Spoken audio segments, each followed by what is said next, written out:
Shaykh Shomali is a graduate of the Islamic seminaries of Qum and is also both a BA and an MA in Western philosophy from the University of Tehran. He has earned his doctorate in philosophy from the University of Manchester. Today he will inshallah be talking to us about Imam Zaynul Abideen. Salawat.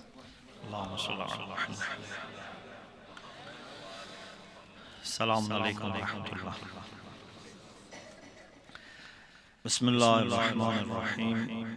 La hawla wa la quwwata illa billah al-aliy al-azim.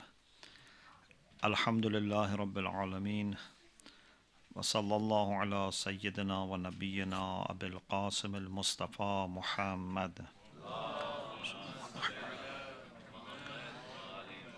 Wa alihi at-tayyibin at-tahirin. لا سيما بقية الله في الأرضين أجل الله تعالى فرجه الشريف وجعلنا من أعوانه وأنصاره. We offer our condolences for the martyrdom anniversary of Imam Zaynul Abideen alayhi salam to Imam Mahdi أجل الله تعالى فرجه الشريف and all lovers of Imam alayhi salam. According to some narrations, Imam Zaynul Abideen salam passed away on the 12th of Muharram, but it seems that more famous and more established is 25th of Muharram. So this is why we commemorate in this time. There are some important points about the life of Imam Zaynul Abideen alayhi salam that we cannot fully understand. We can try to understand, but it's not possible for us to understand the tragic event of Karbala and what happened before that and after that. For us, after centuries, is still full of pain, and it's very difficult for us to review those events, even if it is based on reports that we have received, and not crying. But imagine Imam Zaynul Abideen alayhi salam being with Imam Hussein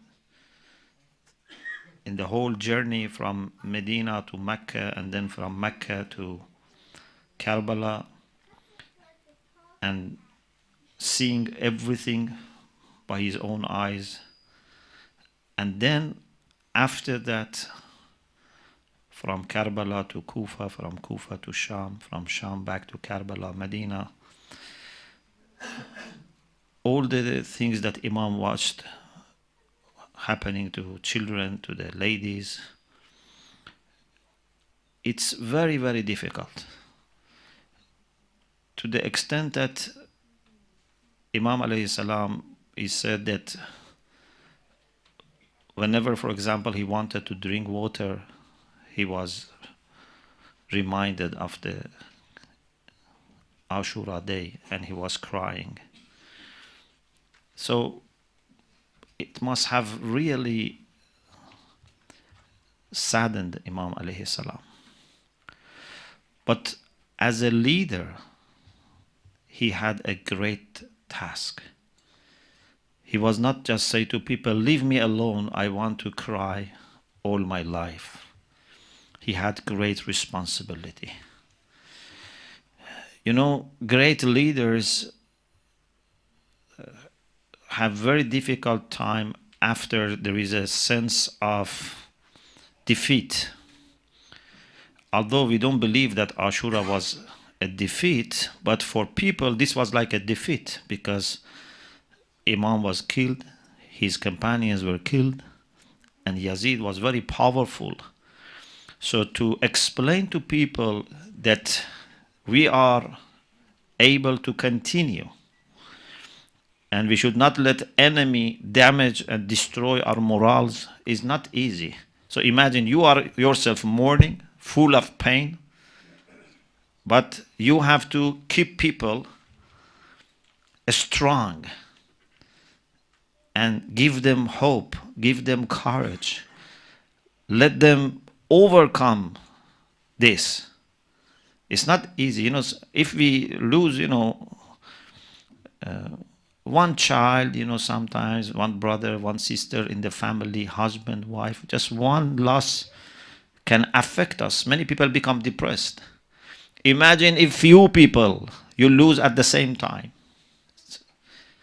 Imagine if you lose your Imam and Abu al-Fazl al-Abbas, Hazrat Ali Akbar, all these people in one day.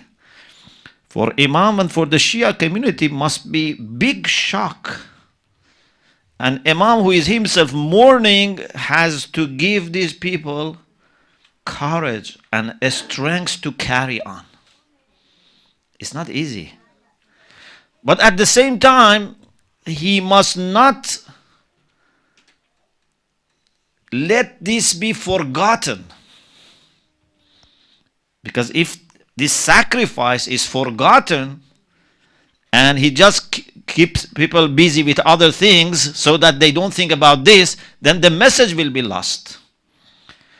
So it's very difficult how you keep people remember actively this and at the same time not feeling despaired or becoming depressed or thinking that we should never think of standing against someone like Yazid or Bani Umayyah.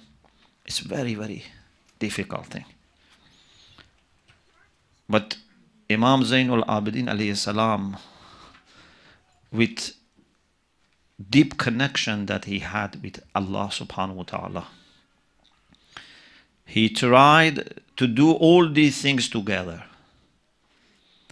Not let the event of Karbala be forgotten, but not let the morale of the Shia go down. And at the same time, pump in them determination to carry on. And one of the things we find is that even Imam Zaynul Abideen alayhi salam not only was thinking about that time and that generation, even he was preparing the Shia for future. So what I would like to share with you is a hadith that Imam Zaynul Abideen is actually going further and preparing Shia for the time of Imam Mahdi Ajjalallahu Ta'ala Farajahu Sharif. Can you imagine someone that must be struggling with that moment but is preparing the Shia of our time so that we can do our responsibility towards Imam Mahdi with justice. This hadith is a hadith that Imam said to a person called Aba Khalid. This Aba Khalid was from Kabul. He's known as Aba Khalid al-Kabuli. So Imam said, Ya Aba Khalid, Inna ahla zaman ghaibatihi. Those people who come in the time of the ghaibah of Imam Mahdi Ajjalallahu Ta'ala Farajahu Sharif.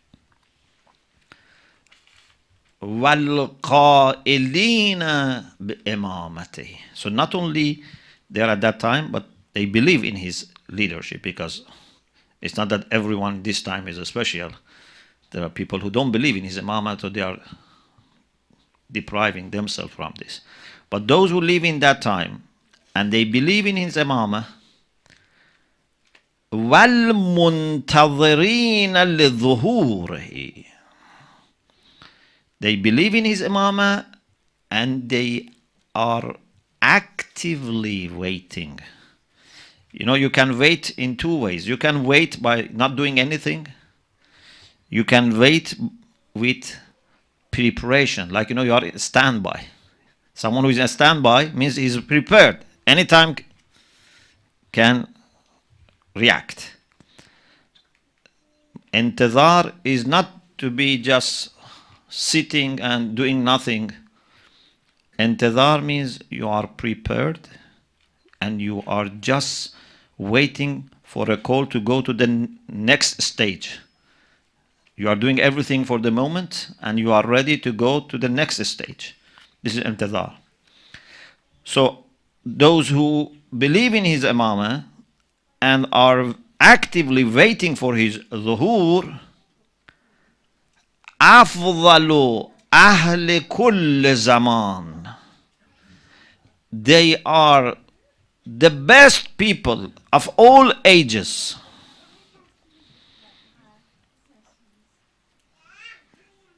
Even they are better in general. We are not talking about individuals, about exceptions. But they are better than first generation of Muslims, second generation of Muslims, third generation of Muslims. All the people who believed in imamah but lived at the time of the presence of imams, they are not like these people. Because they believe in imamah and are doing their responsibilities without having the fortune of seeing imam, listening to imam, being inspired by imam, getting energy from imam. He will explain himself. أفضل أهل كل زمان, they are the best people of all times. Why? لأن الله تعالى ذكره, because God the Almighty, may His name be elevated, أعطاهم من العقول والأفهام والمعرفة ما صارت به الغيبة عندهم بمنزلة المشاهدة. Allah subhanahu wa ta'ala has given them from intellect, understanding, knowledge. Allah has given them so much that for them ghaiba and mushahada, being in the presence of imam or being in the time of ghaiba, is the same. It doesn't make difference. They have that much of understanding that without seeing imam and listening to him and receiving communications from imam, they do exactly what imam wants from them. For them, ghaiba and mushahada is the same. Imagine, I normally use this example. If you have students that when you teach them, they take notes, they are very serious in their studies. You give them homework, they do it. They respect each other. They keep the classroom tidy.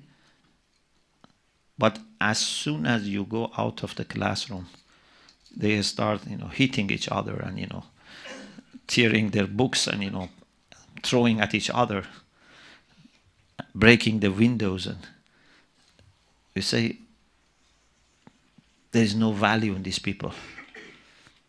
When I am there, they are good, but when I go out, they have no respect for the classroom. They have no respect for the school, no respect for their books. But if you have students that when you are there, they are very good, but even if you leave them, still they are good. Maybe one day you come late or you are ill, but other classes even don't understand that these people have no teacher. They are very quiet. Everything is normal. They do their lessons. No one realizes that you are not there. How much you value these students? I think there is no limit. Say, these are good students. These are really people who appreciate what I have taught them. Or if you have children, that as long as you are at home, they are okay. Forget those children that even when you are at home, they fight each other. Imagine when you are at home, they are okay. They are very polite, they are kind, they help each other. As soon as you go away, they start fighting and attacking each other. Your heart will be broken. How can they do with each other these things? So why they have not learned over these years that I was with them to be kind with each other? You know, sometimes when someone passes away and then they look at their family, they see they are fighting with each other. Of course, we have a hadith, some hadith which says that mu'mineen will not be informed about bad things that their family do afterwards, so that they don't suffer. But if you are not that strong in iman and Allah shows you what your family are doing after you, it will, be very painful to see your home has no unity. Your family are divided. Brothers and sisters are not talking to each other over inheritance or this type of problems. It's very sad. So, the best students, the best children, the best people are those that whether they see the elder, the leader, the teacher, the parent, or they don't see, they do the same. So, Imam Zaynul Abideen says, these are the people that Allah has given them so much of intellect and understanding and knowledge that صارت به الغيبة عندهم بمنزلة المشاهدة. For them, seeing Imam and not seeing Imam is the same. وجعلهم في ذلك الزمان بمنزلة المجاهدين بين يدي رسول الله صلى الله عليه وآله وسلم بالسيف. They are considered by Allah like mujahideen in the time of the Prophet, who were defending Islam in its time of loneliness, when Muslims were very few and they had all Quraysh and tribes of Arabs against them in that time of Islam being very weak. They defended the truth. They defended the message of God. Allah treats these people, even if they are not involved in any fight or battle, just they are fulfilling the requirements of believing in Imamah, Allah rewards them like those mujahideen. Maybe this person is a doctor, is an engineer, maybe a teacher, maybe a housewife, a driver, a cook, whatever. But Allah considers them as those who did jihad in front of the Prophet sallallahu alaihi wasallam.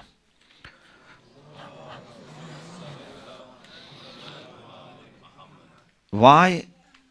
Because they have such understanding and such deep sense of responsibility. They are ready to do what is needed.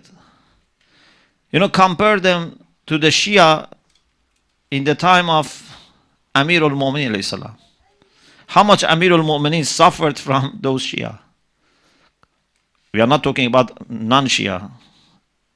That's clear. But even some Shia were not listening to Amir al-Mu'minin alayhi salam. How much Amir al-Mu'minin suffered, how much he felt lonely. those who were in the time of Imam Hassan alayhi salam. How Imam Hassan was really alone.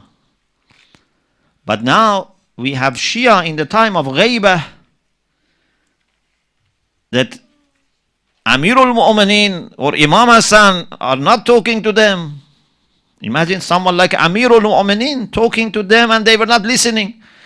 But in this time, there is no such conversation, no such meeting, no such blessing.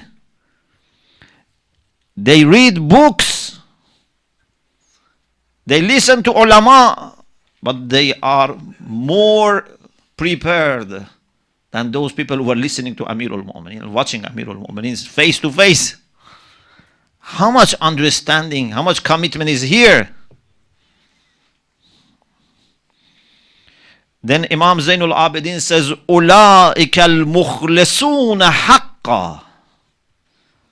These are people who are really mukhlis. Who is mukhlis? Mukhlis is the one who not only does his actions or her actions with sincerity, but more. Mukhlis is someone who has tried to purify his heart.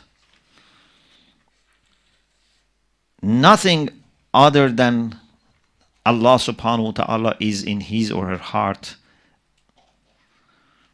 A person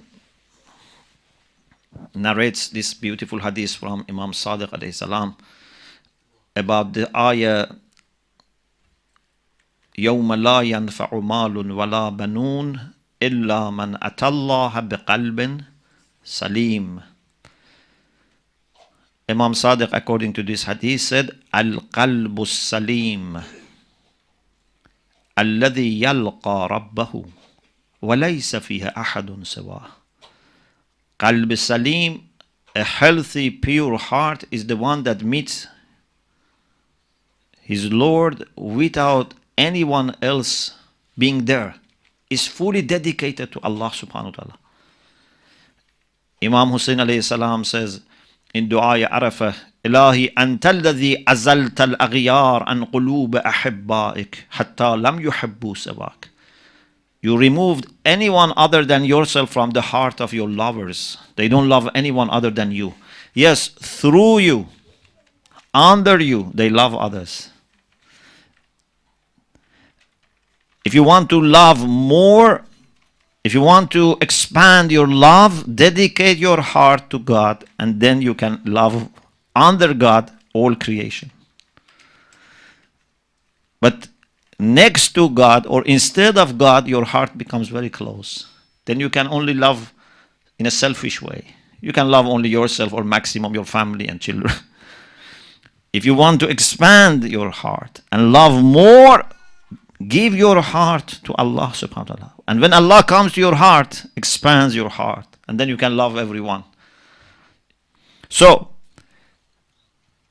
Mukhlis is not only who says his prayer with pure intention, or the fast pure intention, does charity pure intention. Mukhlis is the one who has purified his heart, his mind, his very existence.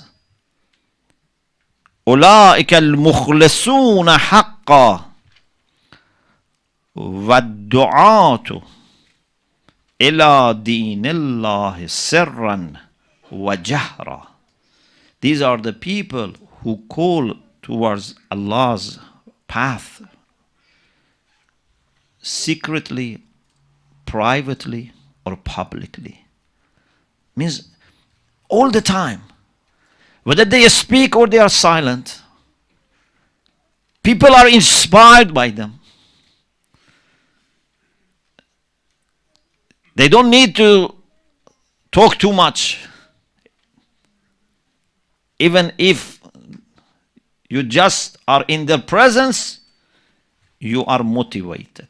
You are inspired. You want to become a better person. You want to become a better Muslim. So, these are the people that can be counted as muntazir, as people who are waiting actively for Imam Mahdi Ajjalallah Ta'ala Farajahu Sharif.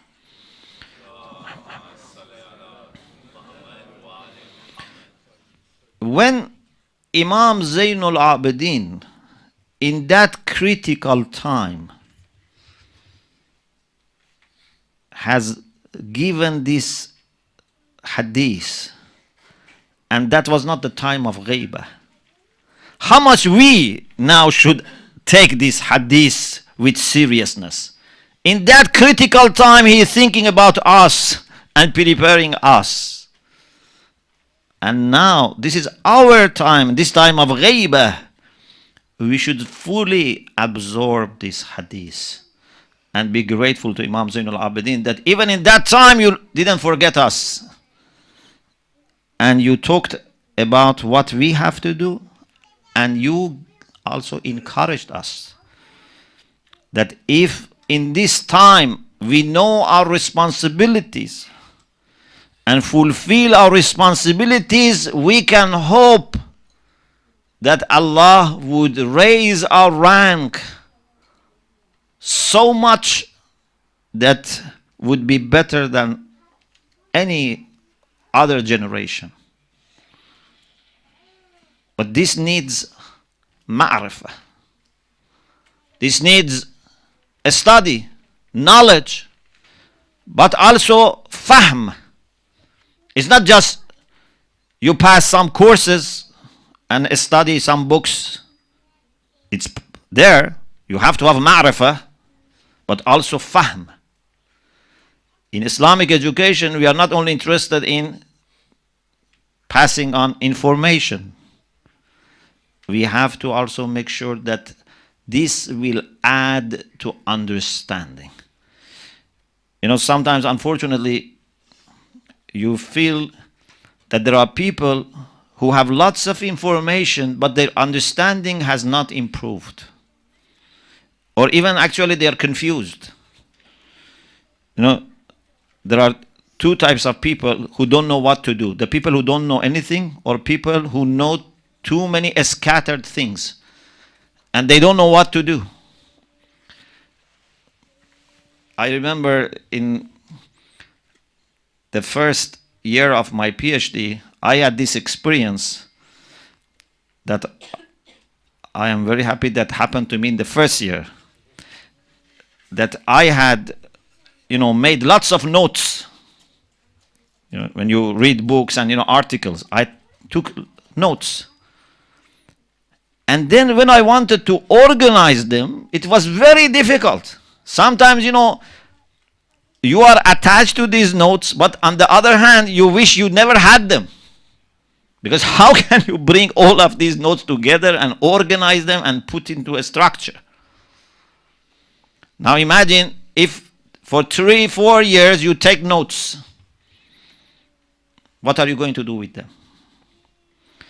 One of the problems in our age is we are bombarded with little information. Little.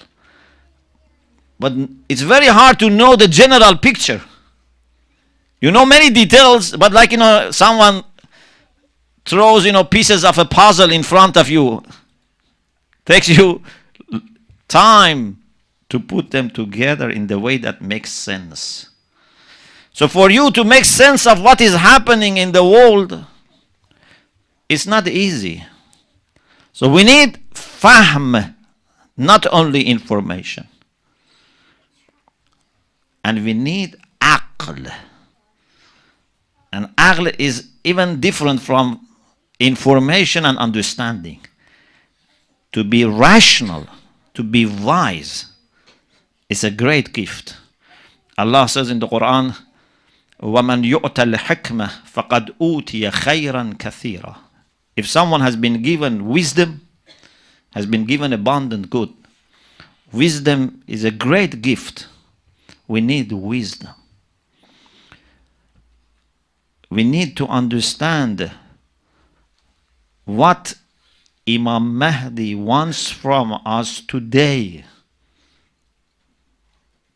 This is not just something that you can find it in the books, even if you know all the books and you have absorbed and processed all the information. You need to have wisdom. What is wisdom? One of the topics that was very important for me, and I have been thinking about this a lot, was hikmah. What is hikmah? Hikmah here doesn't mean philosophy. This is not what we mean by hikmah. And if you are interested, I have two series, one given the Shrine of Lady Ma'asuma, one in London about hikmah. What is wisdom? 7 lectures.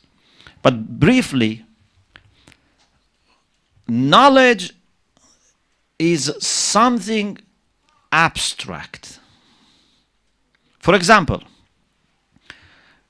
you know what is good, what is bad. What are the things that we should do? What are the things that you shouldn't do? In a theoretical way, in a general way. But what is the best possible thing to do at this time? This is not just knowledge. You may know everything about what is sawab, what is mustahab, what is sadaqiyya jariyah. You know everything. But what is the thing that I can do which is the best possible thing that I can do? What is the best possible contribution for me at this time, in this place, with my capacity? Or what we can do as a community with our capacity? This needs hikmah. And people with knowledge, even with knowledge, they can give you different answers. It's hikmah to understand what's the best thing that we can do.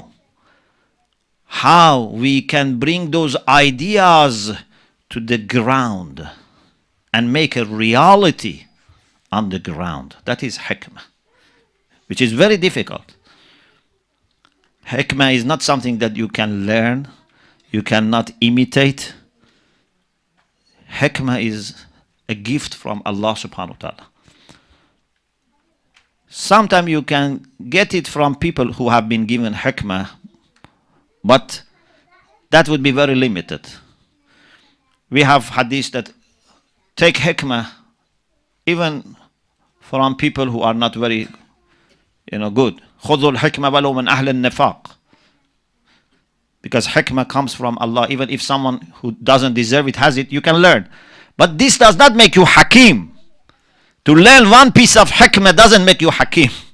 If you want to be hakim, you have to purify yourself. Man akhlasa, this ikhlas that we had. Man akhlasa lillah arba'ina sabahan jarat yanabi'ul hikmah min qalbihi ala lisan. If we manage to purify ourselves for Allah 40 days, just 40 days. It seems that none of us has purified himself 40 days. If we were able to purify ourselves for 40 days, the fountains of wisdom would flow from your heart to your tongue. So you'd speak and people just would be inspired. So hikmah comes from Allah subhanahu wa ta'ala if we want to become wise. And in this age we need hikmah more than anything else. As community, we need hikmah. Leaders need hikmah more than anything else. We need information, yes. We need understanding, yes, but more than anything else, hikmah. Because if you have all those things, without hikmah, you cannot do anything. If you have hikmah and don't have those things, you can go and learn. Hikmah is very important. And one requirement of hikmah, I have mentioned in those lectures based on the hadith, is that you cannot expect hikmah by having very comfortable life. by just enjoying yourself. Eating the best food, having the most comfortable bed, most warm home, everything relaxed, enjoying yourself, and then expect hikmah. No. There are lots of hadiths that we have. لا تجتمع fitna with ta, not with dots. Ta means fatten, means understanding. Walbetna. You cannot fool your stomach and expect hikmah. You cannot have the best of everything in dunya and then expect ideas come to you from Allah subhanahu wa ta'ala. Therefore, we need to sometimes experience some hardship. This hardship can be by undertaking some tasks. One of the best things is volunteering, going to difficult places and serve. Go to Africa, go to other places, to camps, refugee camps, help. Not to help them, to help yourself. We need ourselves to help others. We are the main beneficiary. We have to kiss the hand of people that we are going to serve because they have given us this opportunity to be able to experience some hardship. This is the way that it works. So, if we Shia in this time want to be able to be counted as true muntazir for Imam Mahdi Ajjalallah Ta'ala Farajahu Sharif, we need to improve our knowledge. We need to improve our understanding, and that is through thinking. We need to improve our ability to make proper decisions. Decisions which are not driven by our comfort or selfish interest. Decisions which are driven and inspired by purity of the heart and intention. Decisions which are for the common good, not for personal good. And one of the things that can help us in all these matters, if we have a good sense of community. In community, you can gain all these things in much more fruitful and productive way. This is not something that we can do it on our own. Community is where you get energy from each other. If I forget, you remind me. And if I remember, you add to my determination. There's a beautiful hadith that says about a good friend, that a good friend is that en nasiya ذكره وإن ذكر أعانه. If I forget, he or she reminds me. If I remember, he or she would help me. Sisters who have good sisters, brothers who have good brothers as their friends. And then when we all as a community have this relation, we help each other. إن الإنسان لفي خسر إلا الذين آمنوا وعملوا الصالحات وتواصوا بالحق وتواصوا بالصبر. Question: isn't Iman and Amal Saleh enough? The answer is yes. Iman and Amal Saleh should be enough.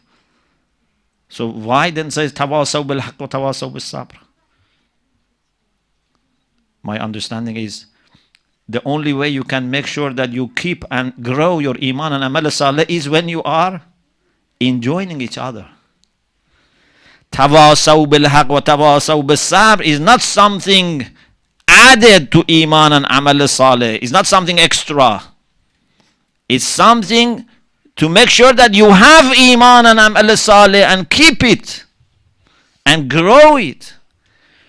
In this challenging time of Akhir Zaman, how without helping each other and enjoining each other to observe the truth and patience, we can survive. It's very difficult to survive. Maybe 5% can survive, maybe 10% can survive, but we cannot 100% survive unless we are together as a community. And Allah subhanahu wa ta'ala blesses people who unite themselves and form community. Community can be big or small, but the spirit of community is not based on the number. The spirit of community is based on the relation of those people, whether they are big or small. How much they are ready to sacrifice their comfort for the community life. Imagine each of you today could have a plan for himself or his family or her family. But you left your plans aside and said, this is when we as community have to get together. This is sacrifice. But this is a very simple step of sacrifice. There are many other things that we should be ready to sacrifice for the sake of this collective reality. But after some time you realize that actually you didn't sacrifice. You just preferred long-term interest to short-term interest. You didn't sacrifice. Look at the people who don't come to these majalis. People who don't belong to community. You know, my experience is this. Most of people who come to me who have family problems, economical problems, need really help, are people who are not frequently coming to masjid. People who don't belong to community that much. People who belong to community, spend time in community, work for the community, normally they have less problems. Their families are better, their relations are better, their children are well behaved compared to those who never come to these majalis. So you think you are sacrificing, but you are not sacrificing, you are investing. Some people think, why I should put money in the bank? I should spend it. It's difficult, for children. They want to buy chocolates and toys, they think this is sacrifice to save money. But it's not sacrifice. Saving is not sacrifice, it's investing. Anything that you do for the community is saving and investing. And it will be coming back to you in a much more productive way. So this is the only way for us to proceed as a community in Akhir Zaman. Invest on knowledge, on understanding, on wisdom, and strengthen our relations, our ties of brotherhood and sisterhood.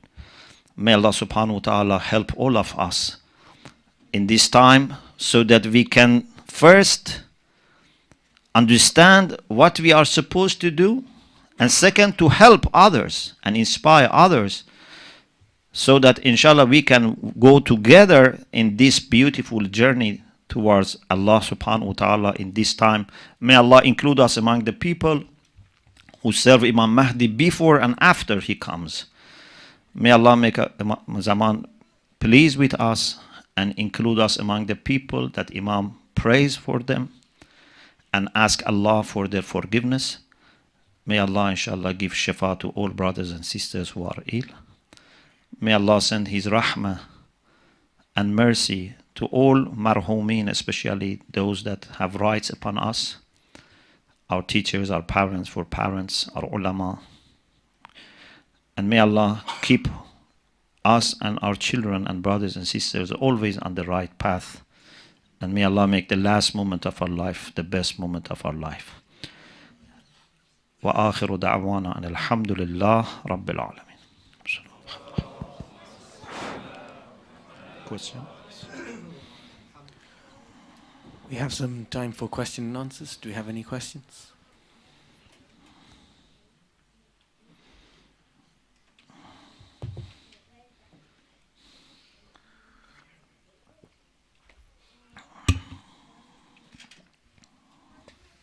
Assalamu alaikum, Shaykh. Thank you very much for your lecture. Yeah. It's always a pleasure to see you in this center and how much we benefit from your presence. So thank you very much.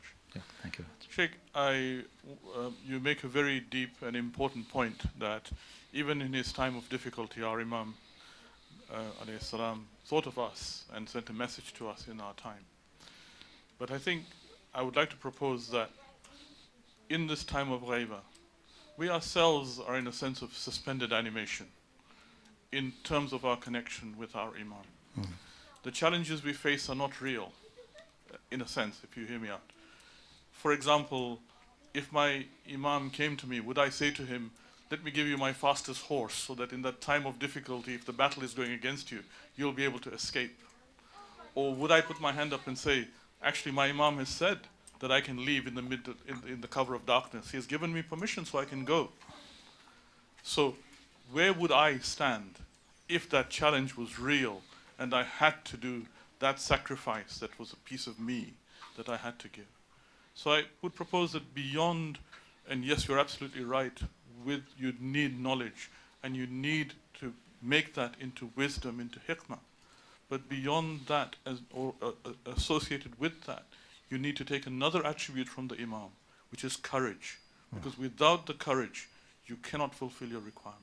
Yeah, sure. And courage comes when we are not selfish. Those who are selfish, they are very fearful because they don't want to lose anything and they just want to protect their own interests. So this is why I say, we have to experience hardship, difficulties, comfort should be sacrificed so that we are able to have courage and strength. Amir al-Mu'minin Islam in Nahj al-Balagh, in his letter to Uthman ibn Hunayf, says, the trees which are grown in desert when there is little water are stronger. The roots are stronger. Their wood is better. If there is a tree that all the time you give water, 3 times a day you give water, either will be rotten or will not be strong. So we should have ability to have comfortable life. Not that we should be poor. No, we should be able to generate wealth, but voluntarily choose simple life. I love our people to be millionaires, but have simple life. Not that, they are hungry and therefore they have, a strength. No. So we don't volunteer for poverty, but we volunteer for simplicity, for difficulties. Like for example, if you want to train commandos, you don't give them, 5-star holiday package. If you want commandos, you send them to forests. And don't send them food. Let them starve for a few days. So we cannot expect to be able to help Imam Mahdi Ajjalallah Ta'ala Farajahu Sharif if, for example, when my meal is, delayed for 1 hour, I get angry. Or if I don't smoke, I cannot, concentrate. If my sleep is delayed, I get angry and shout. How can such people help Imam Mahdi? These people cannot even help themselves. So we have to strengthen ourselves physically, but also mentally and psychologically and spiritually.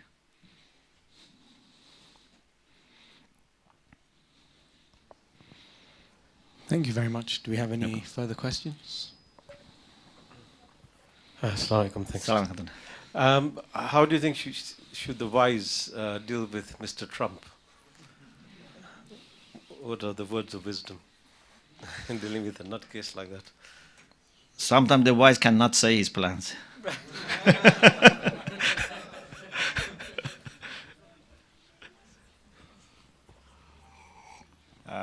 Shomali, am I correct in thinking that one aspect of wisdom is refraining from doing what you can do?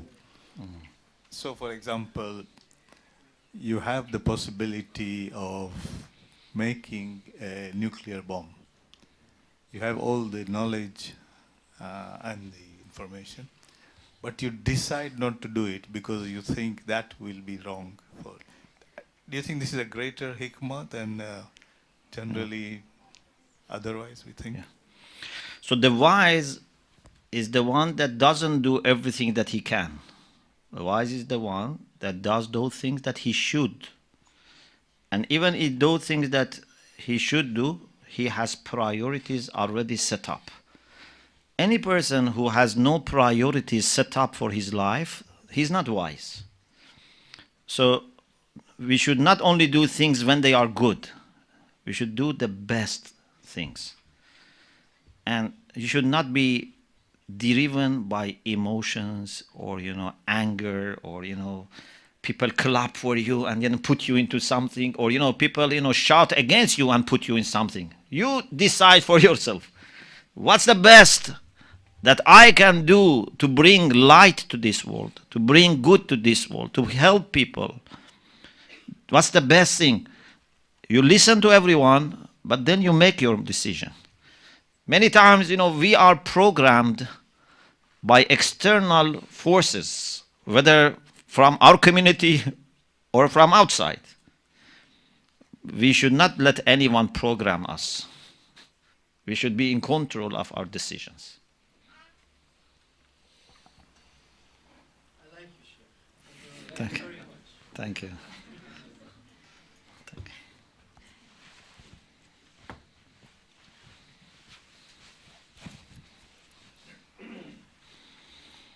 Thank you very much. I think that's all of the questions. Salawat. Allah salam.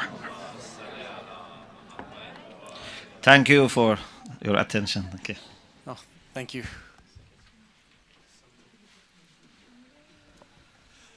زيارة.